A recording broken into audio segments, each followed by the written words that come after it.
Welcome to the Healing Us podcast, your guide to unlocking the strength within. Are you ready to embark on a journey towards healing and well-being?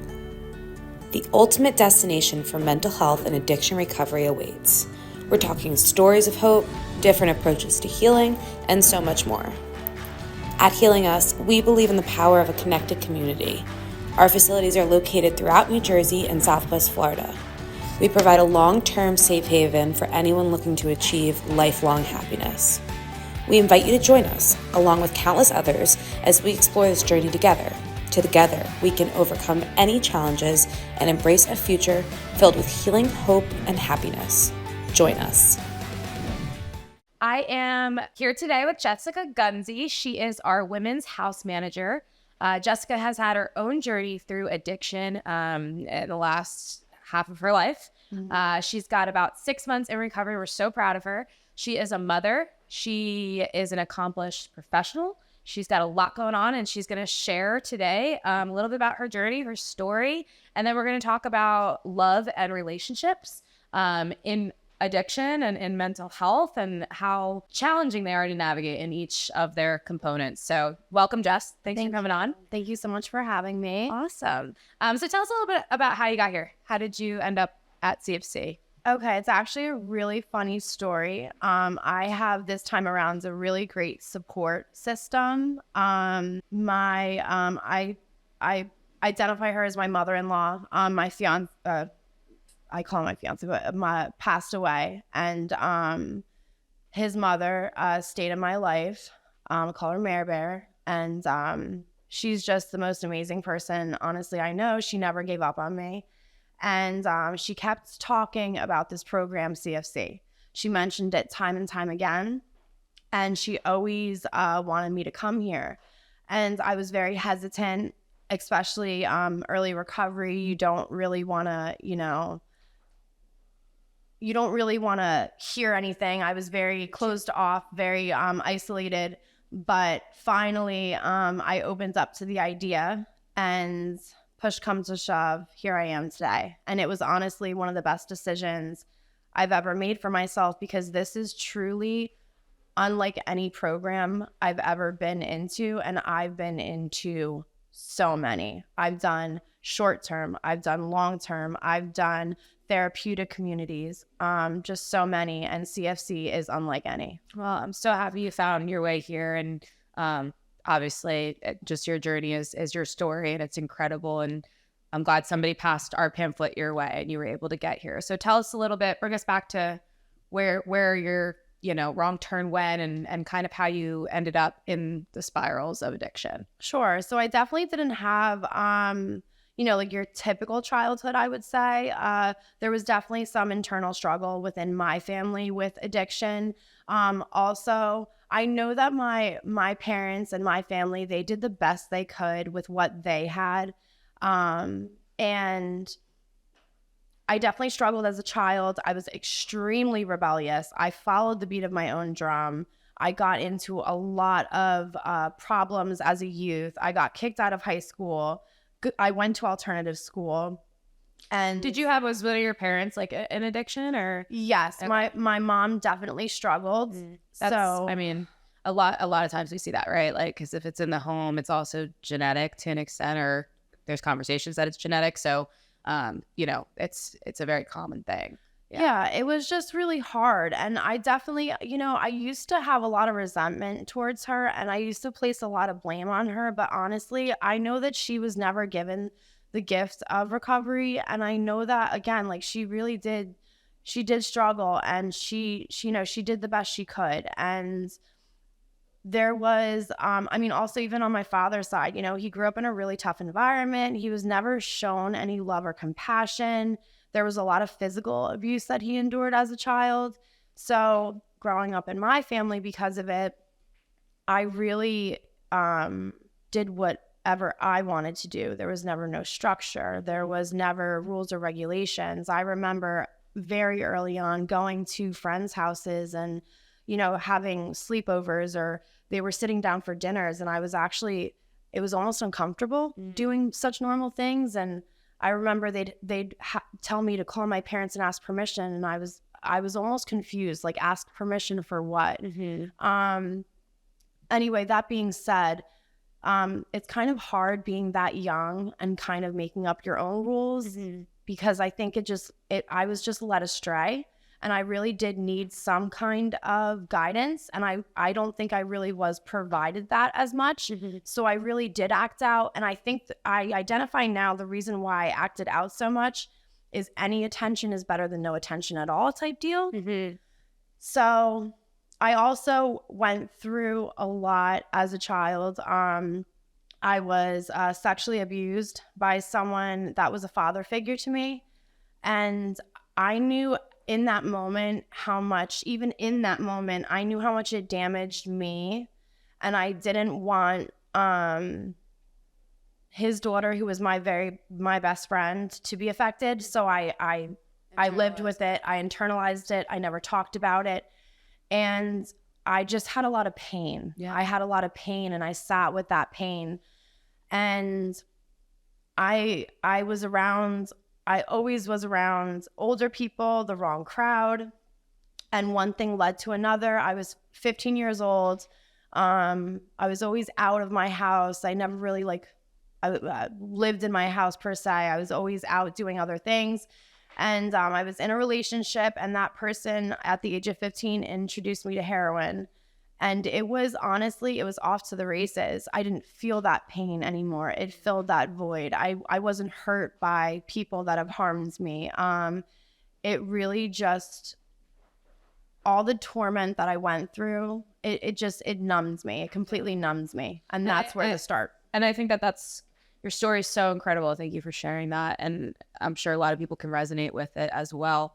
And it really does bring, what we're talking about today, like you as a child, we're missing that structure and that, not necessarily love, but in a way, that family love and that support, and feeling like you were a unit and you have people to rely on and people to hold you accountable and things like that, and how that kind of not having that as a child led to your teen years where, you drastically kind of dropped off hill, if you will, and just immediately off to the races, like you put it. Yeah, absolutely. It's really hard, especially, in my perspective, again, now, because I can reflect, it really laid out a path for me, and in such a negative manner, because I was looking for that love in all the wrong places. I would be in, really unhealthy relationships, abusive relationships, and I would stay for so long because I just didn't want to be alone.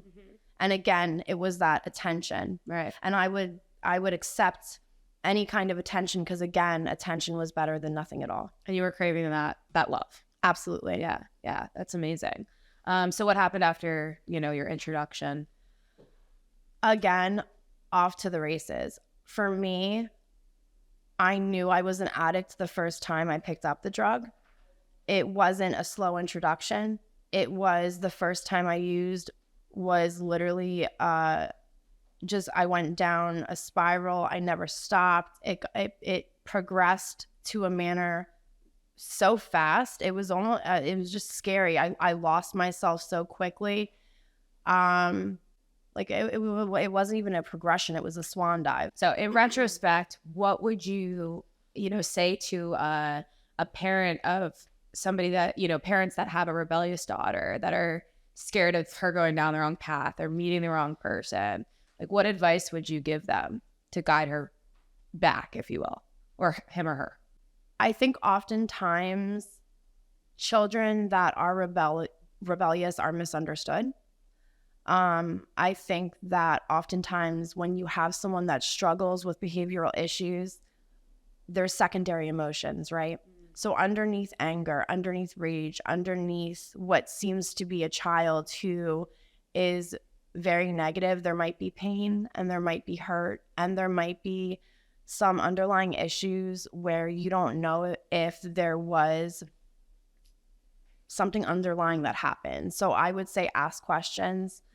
Try to connection is everything. Having conversation and dialogue is everything. So I would say have those conversations with your child. Make sure you're engaging. And I think a teen, like, a lot of times they don't want to talk to you, right? So getting them that support and that help. And there's a lot of great adolescent programs, especially in this area. So not to get too off your story, but I think it's a good point because a lot of people listening to this might have that rebellious teenager that, they know needs that support. And I definitely want to say, I love what you said. And I would actually suggest peer support, because talking to a therapist or if you're in that space of rebellion, and if your parents just decide, well, I'm going to send them to a therapist, I personally think that they might be a little hesitant to speak or open up about certain things. But if it's a peer that's trying to meet them where they're at, they might be more successful in having an open dialogue. So I would say maybe start with peer support first. Totally. That's an amazing point. And that's kind of what we do at CFC as well, right? Which we'll get into later. So talk a little bit, 15, tried heroin for the first time, immediately an addict. And then it just was, your journey through rehabs started there. Yeah, journey through rehab started there. A slew of extremely unhealthy relationships. I was always a monogamous person, so I would always be with these people that were so unhealthy. My parents would tell me they're not right for me. I'm like, oh, well, I love them even more now. This is great. let's just date them forever and years. Yeah, but again, like that's that rebellion. That's that rebellion, that that kind of attitude. That's what I had. Because I had this way about me, like, who are you to tell me? You didn't even, where were you when I actually needed help? So who are you to tell me what I can and cannot do? Your support system was shot. That was my overall attitude.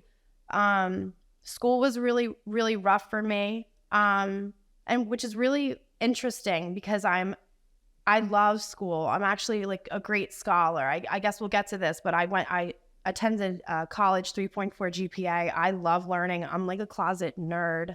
I binge watch documentaries, but it's all about mind frame. Right. At that time you weren't healthy enough. Absolutely not. Absolutely not. I was focusing on all the wrong things. My perspective was completely wrong, in and out of treatment facilities. But if you're not ready for a treatment facility, there's almost, I don't want to say no point, because it's beneficial to gain certain coping skills and knowledge, but I wasn't ready. I know I wasn't ready. My parents' family wanted it. So it's almost like I appeased other people, but I wasn't appeasing myself. I knew what I was going to do the second I got out.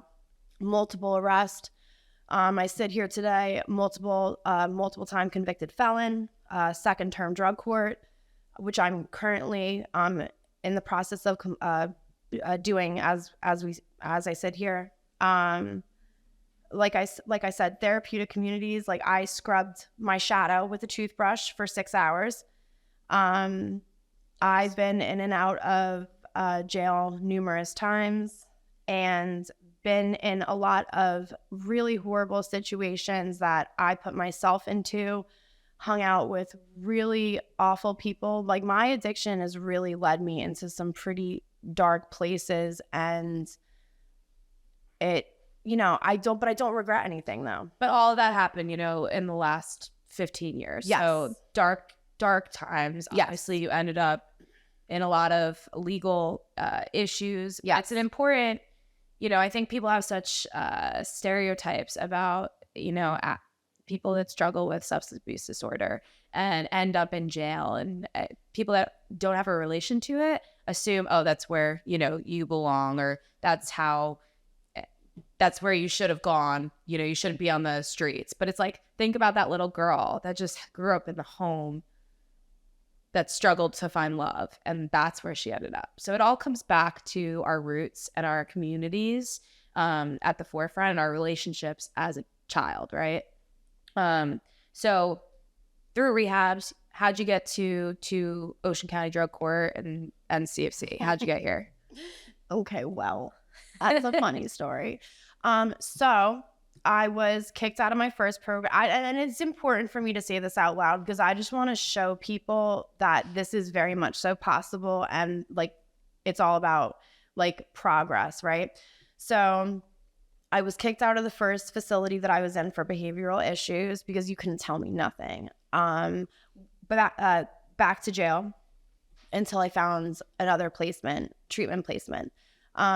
Went to my second treatment facility, which was in Newark, New Jersey. Kicked out of that program as well. Behavioral issues. Again, you can't tell me nothing. At a behavioral health facility. Yeah. I mean, why not? And that's when Mary kept pushing CFC. She's pushed it before. I'm like, what is this woman? Like, they sing Kumbaya around a fire. I'm not going there. And this is really what I said. I'm like, what is she trying to do to me? I will not be doing such things. Send me back to Newark where my people are. Like, no. And put you on a farm in the middle of Howell, New Jersey. Exactly. I'm like, absolutely not.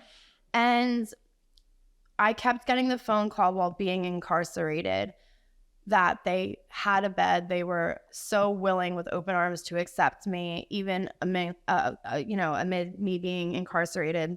And finally, like the slamming doors, my situation, I was just so tired. I put my hands up. I said, let's do the Kumbaya. Like, let's go. I'll pet some horses. I'm down. I don't care what I have to do. I was ready. Yeah. I was ready. And I think that that's really important. It was a very pivotal moment in my life because you need to really be humble. You need to really be ready. And at that point, I don't care what you told me to do. If you told me to do, 5 cartwheels in the highway at 3:00 in the morning, I would do 20. I was ready.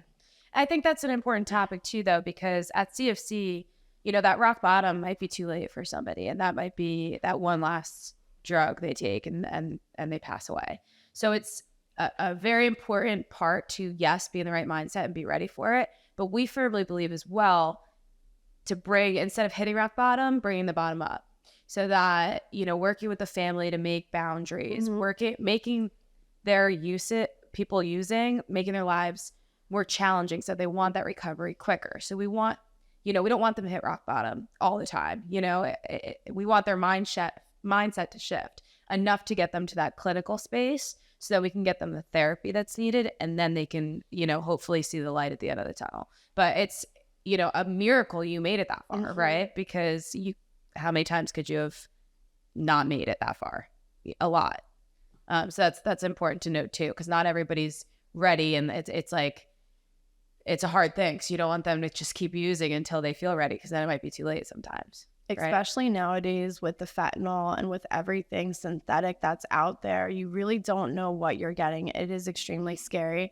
I'm ashamed to see this, especially being a mother, but even if you're not a parent, I lost count of how many times I've overdosed. And just the trauma that I'm sitting here before you, like, I know it's not everything is my fault. But I also know that my choices have impacted things that have happened to me. And, it's hard. It's definitely hard when I sit and reflect and think back of everything that I've gone through. 36 years old, and I've experienced some pretty awful things. But that being said, life is about perspective. I've overcome a lot. Absolutely. I'm a survivor. And clearly there is a reason why I'm here today. So, Jess, how did you, once you showed up to Kumbaya Land, which is really funny because that's what a lot of people think, like, they see, the pictures and everything we do holistically. They're like, oh, you guys are just kumbayaing around the fire, which you might do once in a while. I'm not really 100% sure, but tell me a little bit about what happened once you got to CFC. Well, I just want to say I drank the Kool-Aid. I drank it. I funneled it.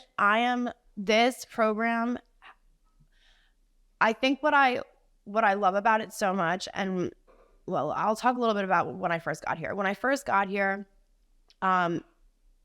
it was very different. It was structured very different.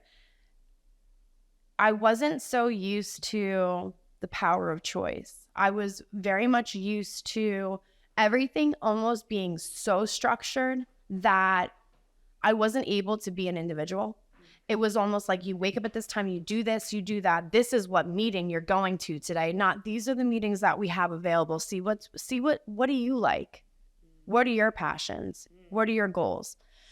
What I love so much about CFC and what I first learned when I first got in is I learned a little bit about smart recovery. I learned about the power of choice. I learned about the science-based, evidence-based structure of that program in its entirety, and I gravitated towards it. I had struggles with different programs, and I love that CFC is so structured on peer support. I was going to say, what is your, like, how do you feel like peer support influences your recovery? It's the reason why I have recovery, to be honest with you, because it's hard for me because of my past traumas and what I've been through. It's hard for me to sit in front of someone who's clinical and open up about certain things. It's also really hard for me personally. If you learn from a book, I'm not discrediting you. And there's nothing wrong about that. It's just when you have someone who has walked your walk and they've experienced some of the things that you've experienced, and you get that, one-on-one with them, they really, it's like you connect in a way, it's completely different. Yeah. And I'm able to be in a place where I'm not judged. It's extremely comforting, and I get so much more out of that. And it's, for me, it just makes all the difference in the world. I think it's a very comfortable place and a safe place for me to disclose what I need to disclose in a place of no judgment. Absolutely. And, having other peers to lean on, to your point earlier about adolescence, it's like you feel safe to open up to those people, or you feel like you have people that get you that you could lead on. Bringing it back, you are a mom. Yes. So can you share a little bit about, I want to talk a little bit more about relationships, especially with Valentine's Day approaching. Let's talk about, how individuals in recovery can approach romantic relationships in a healthy way. Okay. I love that I'm talking about healthy relationships, because I feel like I was at one point the queen of unhealthy relationships, but I've done so much work on myself. And I also want to mention that recently I was in a long-term relationship with someone, and it was extremely healthy, and it was a beautiful relationship. And I decided to separate from that person. And I think that when you're in recovery, and this person wasn't, they were a normie, you grow so much. And I was evolving. I was getting such, beautiful wisdom from all these different programs and learning so much about myself that I was finally, like, my sparkle was coming back. And when I was in my addiction, or when I was at like my low point, I didn't have that confidence, and I was leaning so much on my partner. Insecure. And exactly. And in my growth, like, I was growing, and they stay where they're at. Mm-hmm. And it's really hard. And I separated from them. And I just want to say that love to me is not about another person. Love to me is a way of life. Mm-hmm. Love just is. There's an amazing book called The 4 Agreements, and it speaks a lot about love. And that's where I learned that love is like, it is a way of life. Like, it's not an action word. Mm-hmm.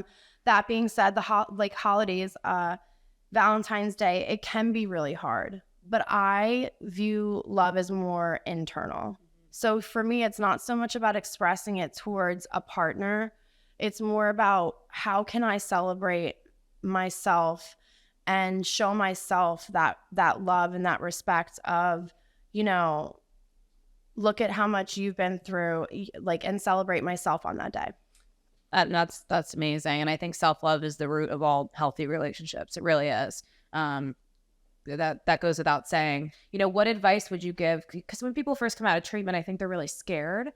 It's either one or the other that I've experienced or see. It's like you either meet somebody in rehab, which is usually really kind of quite disastrous, doesn't always end well. Sometimes it does. It's a beautiful thing. Or, you come out, you're new, you're trying to focus on yourself, but there's still that like romantic loneliness that's missing. What advice would you give to somebody that's trying to decide, is it time to date? How can I approach this in a healthy way with boundaries? What advice would you give to them? Okay.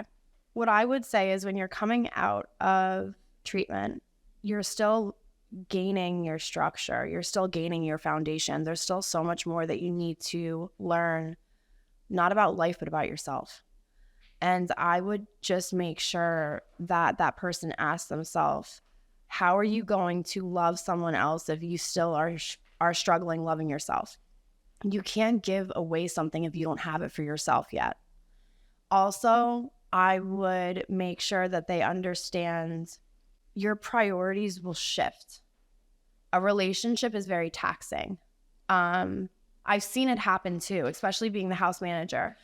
It also it'll fill voids, and too much attention is taken off on what's so important, and that's yourself. I feel as though there's just too many things that need to be done in early recovery to make sure you have that solid foundation. And I do understand that's why they say at first, like, really keep that focus on yourself and don't take it elsewhere, because the second you get into a relationship, although you may think you're able to find that balance, it shifts, and it shifts really quickly. So your advice would kind of be, ground yourself, make sure you're really confident in the foundation and your recovery and the life you're building, and then introduce a partner to that. Yeah, absolutely. And like you said, there's going to be instances where you can't control your emotions. And I understand that. I'm very empathetic to emotions and to love. And I mean, my wish for the world is that everyone would find love and be happy. If you are in a situation where you are maybe entertaining a partner, I would say that it's all about balance. You need to have balance, and you need to make sure that no matter what, you need to come first, because if you don't come first, everything around you, including your relationship, will come crumbling down. Yeah. So, wrap it up around to motherhood and being a mother in recovery. And, obviously a lot of your addiction stemmed from experiences you had as a child. How are you changing or, focusing your parenting around so that those things don't repeat themselves? How are you doing that? Well, at first I used to be like a really bad helicopter parent. I feel really bad for my daughter. I wanted to bubble wrap her all the time. And now I feel like that's too much. Kids need to be kids. They need to get scruffed up a little once in a while, every once in a while. I want to make sure that no matter what, I give my daughter unconditional love, unconditional support, that I'm there for her when she needs me. I guide her to the best of my ability, and I give her the freedom to be whoever she wants to be. And I think making sure that I need to be present. I think that's the most important thing. And being in a situation like this where, I'm in a facility, I'm not with her 24/7, it's a struggle. It's definitely a struggle. So always maintaining a balance, making sure I have my ducks in a row, I'm taking care of myself. Because again, if I'm not good, if my core is not good, then I can't be a good mother. I can't be a good partner. I can't be a good house manager. I can't be a good employee. It really starts from within. Mm-hmm. Yeah, absolutely. Well, thank you so much, Jess, for coming on today. Your story is amazing. And, just stick to it. You've got a beautiful life ahead. Thank you for having me. Thank you for coming.